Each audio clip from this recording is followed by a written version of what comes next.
Hello everyone, welcome to the channel prepare with Ichha. देखिए, इस video में हम डिटेल से बात करेंगे जो लोग 2025 के लिए प्रिपरेशन कर रहे हैं। और मैं मानकर चल रही हूँ कि आप लोगों ने अभी शुरुआत नहीं करी होगी, तो इसीलिए शुरुआत से शुरू करेंगे बात को। एंड क्या सोर्सेस होने चाहिए, क्या स्ट्रैटेजी होनी चाहिए, सब पर डिस्कशन करेंगे डिटेल से। राइट, सबसे पहले थोड़ा सा आउटलाइन दे देती हूँ क्या एग्जाम का प्रोसेस होता है। तो प्रीलिम्स, मेंस और इंटरव्यू, 3 स्टेजेस में एग्जाम होता है। प्रीलिम्स में ऑब्जेक्टिव पेपर आता है। ऑब्जेक्टिव पेपर में आपके 2 पेपर्स होते हैं, 2 ऑब्जेक्टिव पेपर्स होंगे। पहला होगा जनरल स्टडीज का, जिससे कि कट ऑफ मार्क्स हमारे निर्धारित होते हैं, जिसमें सारे सब्जेक्ट्स आ जाएंगे, ज्योग्राफी, पॉलिटी, हिस्ट्री जैसे सारे सब्जेक्ट्स। जो दूसरा पेपर होता है वो सी सैट का होता है, इसको सिर्फ क्वालिफाई करना होता है। ठीक है, तो ये जो क्वालिफाइंग नेचर का पेपर होता है, इसमें कौन से सब्जेक्ट्स आते हैं हमारे? इसमें आ जाता है रीजनिंग, इंग्लिश, हिंदी, मैथ्स जैसी चीजें। ठीक है, फिर आता है हमारा मेंस का पेपर, और मेंस में होते हैं 8 पेपर जो हमें सारे सब्जेक्टिव होते हैं, जिसके आंसर्स हमको लिखने होते हैं, गोला नहीं भरना है। ठीक है, तो इसमें जो 2 पेपर हैं वो एक हो गया जनरल हिंदी का और हो गया एक ऐसे का। ये 150-150 मार्क्स के होते हैं। बाकी जो 6 पेपर होते हैं, वो जो 6 पेपर हैं वो हमारे 200-200 मार्क्स के होते हैं, और ये जनरल स्टडीज 1 से लेकर 6 तक के पेपर्स होते हैं। जो 5वां और 6वां पेपर है जनरल स्टडीज का, वो 2023 से ऐड हुआ है। ठीक है, और इसमें यूपी स्पेसिफिक चीजें पूछी जाती हैं। सिलेबस को आप देखेंगे तो आपको समझ में आ जाएगा। राइट, फिर इसको जब आप क्वालिफाई करते हैं तब आपको इंटरव्यू देने का मौका मिलता है। अब सबसे पहले हम बात करेंगे सोर्सेस पर। जब हमें सोर्सेस समझ में आ जाएंगे तो उसके बाद हम मूव ऑन करेंगे स्ट्रैटेजी पर। सोर्सेस अगर हम देखें तो सबसे इंपॉर्टेंट बात, सोर्सेस को लिमिटेड रखिएगा। 10 जगह नहीं भागना है, एक ही चीज को हमें एक जगह से पढ़ना है। एंशियंट और मेडिवल हिस्ट्री आपको क्लास 11th की जो तमिलनाडु बोर्ड की किताब है उससे रेफर कर सकते हैं। मॉडर्न हिस्ट्री स्पेक्ट्रम किताब अच्छा सोर्स है। ज्योग्राफी के लिए आपके पास 11th और 12th की एनसीईआरटीज हैं। और इसके अलावा आप जीसी लियोंग और माजिद हुसैन जैसी किताबों के बारे में भी सुनेंगे। लेकिन जब आप यूपी पीसीएस का ज्योग्राफी का पेपर देखेंगे तो उसमें बहुत ज्यादा फैक्चुअल चीजें पूछी जाती हैं ज्योग्राफी। उसमें बहुत ज्यादा कॉन्सेप्ट्स नहीं आते हैं अभी तक। राइट, इसीलिए बहुत सारी किताबें जो यूपीएससी के लिए इंपॉर्टेंट है, वो हमारे लिए यहाँ पर इतना ज्यादा डिटेल में पढ़ना इंपॉर्टेंट नहीं है। हालांकि ये इंपॉर्टेंट है कि हम कॉन्सेप्ट्स की क्लैरिटी रखें। ठीक है, तो ये जो किताबें हैं इनको थोड़ा सा काट छाट कर पढ़ सकते हैं, पूरी पूरी डिटेल से नहीं पढ़नी है। इकोनॉमिक्स के लिए एक अच्छा ऑप्शन है रमेश सिंह की किताब। ये भी काफी मोटी किताब है, बल्कि है, तो लेकिन एक बार आपने पढ़ लिया तो आपको क्लैरिटी आ जाएगी सब्जेक्ट की। ठीक है, फिर आती है बात एनवायरमेंट की, तो इसके लिए शंकर आईएएस के नोट्स अच्छे सोर्स है। साइंस के लिए ल्यूसेंट की किताब आती है, उसको पढ़ सकते हैं, इससे ज्यादा कुछ नहीं पढ़ना है। पॉलिटी के लिए लक्ष्मीकांत। ठीक है, देखिए जितने भी सब्जेक्ट्स हैं सबके लिए आपको घटना चक्र पूर्वालोकन को भी रेफर करना है। ठीक है, क्योंकि इसमें मैं घटना चक्र पूर्वालोकन को इसलिए रेफर करने के लिए बोलती हूँ क्योंकि इसमें आपको जो यूपी पीसीएस के द्वारा कंडक्ट कराए जा रहे एग्जाम्स हैं उनके क्वेश्चंस तो मिलेंगे, साथ में आपको जो आसपास के हमारे स्टेट्स हैं उनके द्वारा जो एग्जाम्स कंडक्ट करवाए जाते हैं उसके क्वेश्चंस भी मिलेंगे। फॉर एग्जाम्पल छत्तीसगढ़ पीसीएस हो गया, एमपी पीसीएस हो गया, आरएएस हो गया। ठीक है, और यूपीएससी वाले भी एग्जाम जो कंडक्ट करवाते हैं, यूपीएससी के क्वेश्चंस भी आपको यहाँ पर मिल जाएंगे। राइट, और टॉपिक वाइज ये सारे जो चैप्टर्स होते हैं वो सेग्रीगेटेड होते हैं और टॉपिक वाइज सारे क्वेश्चंस दिए होते हैं। ठीक है, तो वो काफी आपको आसान रहेगा। आपने कोई टॉपिक पढ़ा, कोई सब्जेक्ट पढ़ा, किसी सब्जेक्ट के किसी टॉपिक को आपने मान लीजिए पढ़ लिया, तो उसके बाद आप घटना चक्र को रेफर कर सकते हैं। ठीक है, तो इसको पढ़ना इज वेरी इंपॉर्टेंट। इसीलिए प्रीवियस ईयर के लिए तो बहुत सारी किताबें आती हैं, इसीलिए मैं अपनी तरफ से पूर्वालोकन को रेफर कर रिकमेंड करती हूँ। राइट, अब कुछ बच्चे पूछेंगे कि क्या एनसीईआरटी पढ़ना जरूरी है? ऐसा कुछ भी नहीं है। जो आपको ठीक सोर्स लग रहा है उसको फॉलो कीजिए, बस उसी को कीजिए। इन केस आपने कोई कोचिंग इंस्टीट्यूट ज्वाइन किया है, ठीक है, तो वो लोग आपको अगर नोट्स प्रोवाइड कर रहे हैं तो उसी को फॉलो कीजिए। फिर आपको ये स्टैंडर्ड बुक्स के पीछे नहीं भागना है, क्योंकि स्टैंडर्ड बुक्स और कोचिंग के नोट्स में कुछ अलग नहीं होगा। उन्होंने भी इन्हीं बुक्स से ही चीजों को बना रखा है। ठीक है, तो दोनों चीजों को नहीं फॉलो करना है, या तो स्टैंडर्ड बुक्स को फॉलो कीजिए या फिर आप किसी भी कोचिंग इंस्टीट्यूट में अगर पढ़ रहे हैं या आपने नोट्स खरीद रखे हैं तो उसको फॉलो कीजिए। ठीक है, तो इसमें कोई कंफ्यूजन मत रखिएगा, बस नोट्स को या फिर जो सोर्सेज है उनको लिमिटेड रखिएगा। एक ही सब्जेक्ट्स के लिए अगर हम 4-4 सोर्सेज रेफर करेंगे तो 1, 2, 3 साल भी बीत जाएंगे तब भी हमारा एक सब्जेक्ट के ही नोट्स नहीं बन पाएंगे। ठीक है, तो सोर्सेस हो गए हमारे, बेसिक सोर्सेस हो गए। घटना चक्र पूर्वालोकन के साथ हमको उसको पढ़ना है। जब हम एक सब्जेक्ट को पढ़ लेंगे तो और साथ में ही हम घटना चक्र पूर्वालोकन को देखते हुए चलेंगे। ठीक है, जैसे मान लीजिए मॉडर्न हिस्ट्री से आपने शुरू किया, एक बार आपने पढ़ लीजिए, चीजों को समझ लीजिए। अगर आप किसी की क्लासेस ले रहे हैं तो वेल एंड गुड, कोई प्रॉब्लम नहीं है, आपको चीजें समझ में आ जाएंगी। खुद पढ़ रहे हैं तो बुक को एक बार रीड कीजिए, उसके बाद घटना चक्र पूर्वालोकन को देखिए कि आपको कुछ क्वेश्चंस आ रहे हैं कैसे समझ में। फिर जब आप दूसरी बार बुक को रीड करेंगे, ठीक है, तब आप घटना चक्र पूर्वालोकन को चैप्टर वाइज साथ साथ में देखते चलिए, ठीक है। पहली बार थोड़ा सा समझने की कोशिश कीजिए, दूसरी बार में ये कर सकते हैं। एक चीज जो बच्चे बहुत बार गलती करते हैं कि घटना चक्र पूर्वालोकन को पढ़ने के बाद उसमें ना कुछ हाईलाइट करते हैं, ना ही उसके नोट्स बनाते हैं। तो ये गलती मत कीजिएगा। अगर आप उसको रेफर कर रहे हैं तो उसको उसी में हाईलाइट कर लीजिए, वरना एक अलग से कॉपी लीजिए घटना चक्र के, उसमें आपके नोट्स अलग से होने चाहिए, क्योंकि वहां पर बहुत सारे क्वेश्चन आपको रिपीटेटिव दिखेंगे। आप देखेंगे कि एक टॉपिक के अंदर हो सकता है 6-7 क्वेश्चन में घुमा फिरा कर सेम ही बात पूछी गई है, राइट। तो अब उसको बार बार आपको बुक को घुमा कर नहीं देखना है, आपने एक बार नोट्स बना लिए, बस आप उसी को रेफर करेंगे, क्योंकि सारे सब्जेक्ट्स की किताबें बहुत मोटी मोटी होंगी। एक बार ही पढ़ना आपके लिए टाइम कंज्यूमिंग होगा, अब उसके बाद दोबारा आपको उसको ना देखना पड़े। इसीलिए नोट्स जरूर बना लीजिएगा, बहुत लंबे लंबे नहीं, कीवर्ड्स के नोट्स बनाइएगा, ठीक है।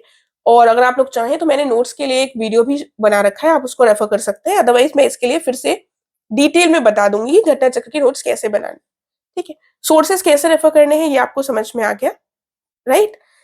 अब बात आती है आपको स्ट्रैटेजाइज कैसे करने की जरूरत है। तो फिलहाल मार्च का तो एंड हो गया है। अप्रैल मई जून जुलाई, ये जो 4 महीने हैं, अप्रैल मई जून जुलाई, इसमें आपको कोई भी मेजर 2 सब्जेक्ट्स उठा लीजिए। मैं मानकर चल रही हूँ मॉडर्न हिस्ट्री और ज्योग्राफी, ये आपने 4 महीने में कंप्लीट कर लिया। देखिए आपको लग रहा होगा आप तो ऐसे इतनी जल्दी कर लेंगे, मैम ने 4 महीने बहुत टाइम दे दिया। लेकिन अगर आप सही से कॉन्सेप्ट्स के साथ डिटेल से पढ़ेंगे तो 4 महीने भी आपको कम पड़ जाएंगे, ठीक है, क्योंकि ये सब्जेक्ट्स अपने आप में बहुत वास्ट है, ठीक है। और चीजों को समझना भी है और लर्न भी करना है, सिर्फ ऐसा नहीं है कि हमको नोट्स ही बनाने हैं, हमको साथ में लर्न भी करनी है चीजें। तो 4 महीने का फोकस लेकर चलिए कि अभी आप मेंस वगैरह कुछ नहीं देखेंगे, आप इस 4 महीने के टाइम में ये 2 मेजर सब्जेक्ट्स कर लेंगे, ठीक है। जुलाई तक जो 2024 वाले हैं उनका प्रीलिम्स हो जाएगा, ठीक है। उनका जब प्रीलिम्स हो जाएगा तब आपको क्या करना है, उनके प्रीलिम्स के बाद आपको जुलाई के बाद से थोड़ा सा अपने GS1 के जो पेपर के नोट्स होंगे, यानी कि जो मेंस के नोट्स होंगे, उनको बनाना शुरू कर देना है, ठीक है। कैसे बनाएंगे, जैसे आपने मॉडर्न हिस्ट्री और ज्योग्राफी पढ़ ली, तो ये GS1 के जो मेंस का GS1 का पेपर होता है उसके पार्ट्स है। तो अब आप मेंस का सिलेबस निकालेंगे जुलाई के बाद, फिर आप उसके टॉपिक वाइज थोड़े थोड़े नोट्स बनाने की कोशिश करेंगे, ठीक है। और हर सब्जेक्ट के नोट्स कैसे बनाने हैं उस पर मैंने स्पेसिफिकली अलग अलग वीडियोस बना रखे हैं, लेकिन अभी आप मत देखिए उसको, आप देखिएगा जुलाई के बाद, ठीक है। तो जुलाई तक आपके 2 मेजर सब्जेक्ट्स हो गए। फिर आपको जुलाई के बाद से प्रीलिम्स और मेंस दोनों को साथ में लेकर चलना है। अभी आप नहीं लेकर चल रहे हैं साथ, फिलहाल आप सिर्फ प्रीलिम्स पर फोकस कर रहे हैं। जुलाई के बाद से दोनों को साथ में लेकर थोड़ा थोड़ा फोकस प्रीलिम्स पर ज्यादा और मेंस पर कम करते हुए चलेंगे, ठीक है। आंसर राइटिंग भी आप अगस्त से शुरू कर सकते हैं। नोट्स जब आपके किसी टॉपिक के बन जाए तो उसके साथ में एक एक आंसर आप लिख सकते हैं, ठीक है। क्योंकि ऐसा कुछ नहीं होता है कि हमारे अब सारे नोट्स बन जाए तब हम आंसर राइटिंग करें, वो नहीं होता, थोड़ा सा लिखेंगे तभी समझ में आएंगी चीजें। फिर अगस्त का जो महीना है, अगस्त और सितंबर में आपको पॉलिटी और साइंस कंप्लीट करनी है। देखो साइंस जो है अपने आप में फिजिक्स केमिस्ट्री बायो बहुत ज्यादा डरावना लगता है, लेकिन जब आप क्वेश्चंस देखेंगे यूपीपीसीएस के प्रीलिम्स के, तब आपको समझ में आएगा कि इतना ज्यादा उसमें डरावनी कोई चीज नहीं है, आसान सी क्लास 10 तक की चीजें पूछी जाती है, राइट। तो वो हो सकता है। पॉलिटी के साथ 2 महीने में पॉलिटी और साइंस कर लीजिएगा। अक्टूबर का महीना आपको एंशिएंट हिस्ट्री और मेडिवल हिस्ट्री को देना है, ठीक है। ये अपने आप में बहुत डिटेल्ड है, लेकिन इसकी जो डिटेल है वो उसमें हमको ज्यादा नहीं होना है, हमको थोड़ा लिमिटेड रखना है। क्वेश्चंस हमको इसके ज्यादा से ज्यादा करने हैं, क्योंकि उन्हीं से चीजों को फंसने के ज्यादा चांसेस होते हैं।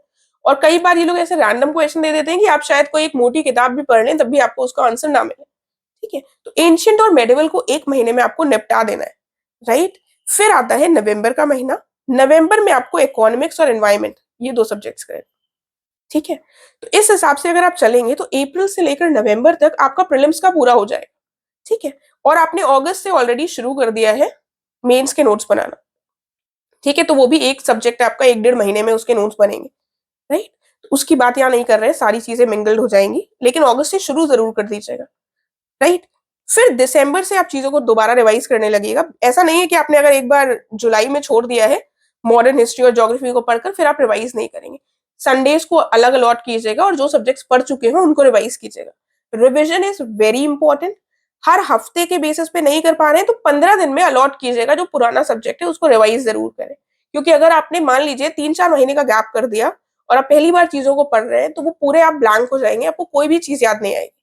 ठीक है, तो वो ब्लैंक होना आप अफोर्ड नहीं कर सकते क्योंकि आप ऑलरेडी बहुत मेहनत कर रहे हैं। इसीलिए बार बार 15 दिन में रिवाइज करते रहिए। अगर 15 दिन में नहीं मैनेज हो पा रहा है तो 1 महीने में, इससे ज्यादा डिले मत कीजिएगा, 1 महीने में चीजों को रिवाइज जरूर कीजिएगा। ठीक है, अब बात आती है करंट अफेयर्स की। ठीक है, तो करंट अफेयर्स पहली बात तो प्रीलिम्स के लिए अलग होंगे और मेंस के लिए अलग होंगे, ये मैं बता भी चुकी। प्रीलिम्स के लिए करंट अफेयर्स जो पूछे जाते हैं वो काफी रटने वाली चीजें पूछी जाती है। ठीक है, तो मैं आपको ये रिकमेंड करूंगी, अभी प्रीलिम्स के हिसाब से करंट अफेयर्स पढ़ने की जरूरत नहीं है। अभी पहली बात तो जो 2024 वाले हैं उनका ही प्रीलिम्स नहीं हुआ है। ठीक है, तो जब इन लोगों का प्रीलिम्स हो जाए 2024 वालों को, यानी कि जुलाई में जब एक बार प्रीलिम्स हो जाए तो अगस्त से आप प्रीलिम्स के हिसाब से करंट अफेयर्स पढ़ सकते हैं। ठीक है, ताकि जैसे जुलाई में जिस डेट के हिसाब से होता है, अगर जुलाई की स्टार्टिंग में हो तो फिर जुलाई से पढ़ लीजिएगा, अदरवाइज अगस्त से शुरू कर दीजिएगा करंट अफेयर्स प्रीलिम्स के पॉइंट ऑफ व्यू से पढ़ना। राइट, मंथली मैगजीन से पढ़ सकते हैं, किसी से भी पढ़ सकते हैं, या फिर कोई यूट्यूब चैनल फॉलो कर लीजिएगा जो आपके लिए कन्वीनियंट हो। करंट अफेयर्स के प्रीलिम्स के करंट अफेयर्स के लिए मैंने एक वीडियो बना रखा है, आप चाहें तो उसको रेफर कर सकते हैं। मेंस के लिए क्या होता है, मेंस के लिए मैंने बताया था करंट अफेयर्स कैसे रेफर करने हैं, उसको भी अभी मत कीजिएगा, अभी आपको कुछ नहीं करना है। अभी आप एडिटोरियल एनालिसिस, एक चैनल का, कोई भी चैनल, मैं अपनी तरफ से ओनली आईएएस को रिकमेंड करती हूँ, सुमित रेवड़ी सर बहुत अच्छे से बताते हैं। ठीक है, तो उनको फॉलो करते रहिए, उनको आपको अभी से फॉलो करना है, क्योंकि अगर आप एडिटोरियल सुनेंगे तो आपकी जो अंडरस्टैंडिंग है वो डेवलप होगी, और एग्जाम को देने के लिए सारे प्रोसेस को समझने के लिए अच्छे से कौन से सब्जेक्ट्स हैं, कैसे क्वेश्चन पूछे जा सकते हैं, उसके लिए ये बहुत इंपॉर्टेंट है कि हमारे पास एक प्रॉपर अंडरस्टैंडिंग। ठीक है, उसके लिए किसी भी चैनल का एडिटोरियल एनालिसिस सुनिए, उसके नोट्स नहीं बनाने हैं। अगर आप नोट्स बनाएंगे तो वो कॉपियां भरती जाएंगी और कोई फायदा नहीं होगा, क्योंकि आप उसको रिवाइज नहीं कर पाएंगे। लेकिन आप रोज जब सुनिए तो उसको ध्यान से सुनिए कि वो बता क्या रहे हैं। ठीक है, कुछ डेटा वगैरह बताने तो आपको रटने की जरूरत नहीं है, लेकिन वो बात क्या समझा रहे हैं वो समझिए। ठीक है, कि किसी के पॉइंट पर अगर वो बता रहे हैं इश्यूज क्या हैं इसके, तो उनको समझिए कि इससे मुद्दे क्या हैं, तो क्या मुद्दे हो सकते हैं। राइट, तो धीमे धीमे जब आप सुनते रहेंगे तो अपने आप आपकी वो अंडरस्टैंडिंग डेवलप हो जाएगी। तो करंट अफेयर्स के लिए फिर से बता देती हूँ, प्रीलिम्स का करंट अफेयर्स आप जुलाई के बाद से शुरू करेंगे। मेंस के लिए भी अभी आपको कुछ नहीं करना है करंट अफेयर्स का, लेकिन मेंस के लिए आपको एडिटोरियल एनालिसिस सुनना है। ठीक है, जिसके नोट्स नहीं बनाने हैं। राइट, तो ये चीजें आप कर सकते हैं। साथ में अब पॉइंट आता है, कुछ बच्चे ऐसे होंगे जिनको वो बुक से रीड करेंगे तो चीजें समझ नहीं आएगी, कई बार बोरिंग हो जाता है और नींद आने लगती है बुक से चीजों को पढ़ने में। तो आप क्या कर सकते हैं, यूट्यूब में फ्री में बहुत सारे ऐसे चैनल्स हैं जिन्होंने पूरी पूरी बुक्स को समझा रखा है। ठीक है, तो आप अपने एक बार देख लीजिए, सर्च कर कर कौन कौन से चैनल्स हैं जिन्होंने चीजों को समझा रखा है। फॉर एग्जाम्पल एक हर्षित द्विवेदी कर चैनल है, उन सर ने बहुत सारे सब्जेक्ट्स को पढ़ा रखा है। ठीक है, पूरी पूरी किताबों को पूरा पूरा उनकी प्लेलिस्ट बनी हुई है, तो उसको आप रेफर कर सकते हैं। कि अगर आप सेल्फ स्टडी कर रहे हैं और आपको कोई चीज नहीं समझ में आ रही है तो उन्होंने समझा रखा है, उसको रेफर कर लीजिए। ठीक है, एंड इसके साथ आई थिंक मैंने सारी चीजें बता दी हैं। 2025 वाले बच्चों को आपको कंफ्यूजन नहीं होना चाहिए।